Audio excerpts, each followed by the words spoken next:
ఇబ్బందుల గురించి మన గౌరవనీయులు జగన్ గారు తీసుకోబోయే చర్యలు వారికి రక్షణగా ఉండడానికి ఏ ఆలోచన చేస్తారో దానికి కట్టుబడి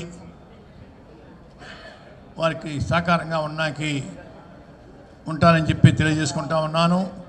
రెండోది రైతుల విషయం కానివ్వండి, దళితులకి ఫ్రీ కరెంట్ తీసేయడంలో మనం చొరవ చూపాల్సిన అవసరం కానివ్వండి, ఫీజు రియంబర్స్మెంట్ విషయంలో కానివ్వండి, అన్నింటిలో కూడా మనం చేపట్టబోయే కార్యక్రమానికి కూడా శిరస్సు వంచి నేను మీకు కూడా నడుస్తానని చెప్పేసి తెలియజేసుకుంటా ఉన్నాను. గౌరవ పెద్దలు చాలా విషయాలు చెప్పారు. అన్నీ కూడా